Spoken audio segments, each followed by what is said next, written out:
Billy Reiss with us, defensive coordinator of Lackawanna College Falcons. You might have had the most nerves on the field. Hey, Georgia Military, a heck of a football team. Sometimes it's tough when you have a big lead and a team that can come back. Yeah. They just have so many weapons all over the place.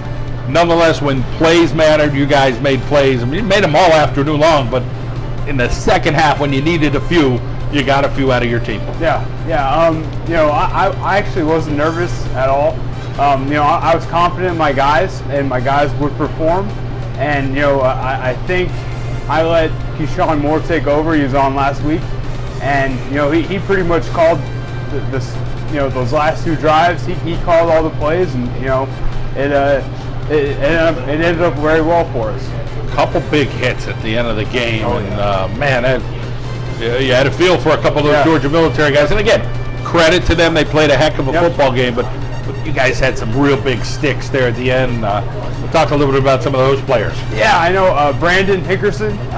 He number 15. He brings it every day. He in practice, in the classroom.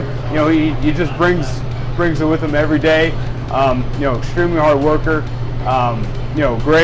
Greg Rose. He just kind of he's another one. Just brings it. Keeps showing up. Keeps rushing the passer. Keeps playing the run. It's very exciting to be around those guys. Fumbles, interceptions, bounce off, shoulder pads, catching. It's all kind of stuff going around with that defense. Yeah. It hasn't stopped all year long. You guys are turnover creators. So what goes down in practice that you talk about it much, or they just make it happen? We focus on getting turnovers and then returning the turnovers. So right now we are number 1 in the country.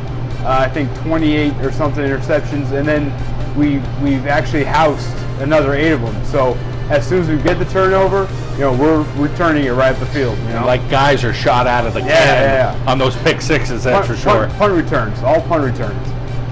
You talk about being able to, Deshaun Warren coming to block a punt at times, or block an extra point like he did. Huge. Talk about those guys taking pride in some of the special teams part. Coach Studer said, hey, special teams is going to be a big component last week, and little things like that work. Yeah, and it's no credit to mine. Coach handles all the special teams things and stuff like that. But our defense, especially, I can just speak for our defense, loves to get after kicks and loves to block kicks and stuff like that. You talk about some of those guys up front on that D-line. They're a little bit tired, and they should have been, chasing in that second half. But when plays needed to happen, how about some of those guys probably didn't get a whole lot of credit, but they got enough to get a guy free? We do a wonderful job on our defensive line. James Sackey is kind of the catalyst. He makes it all happen. He takes control in the middle and stuff like that. Pulling guys out of the slide, rushing the passer, playing the run. He kind of does it all. And then we have Feldarius Payne. Feldarius does a wonderful job, on the run, coming underneath, his movement, his tackling, and as the defensive line group, we just put it all together. That secondary, you can't say enough about, that's for sure. But as you said, Keyshawn Moore, his leadership is incredible. The next test is going to be another undefeated team. Yep. You give yourself a break yet, or you're starting to look at that film right now? Well, we haven't looked at any yet. Right now, I'm just kind of getting the travel stuff ready, and then probably within like 3 days, I'll really sit down and take a look at Gulf Coast. All right. Well, Billy, congratulations on a fantastic job, and we wish you a lot of fun, a lot of hard work the next couple of weeks to bring home a national championship. Thank you so much.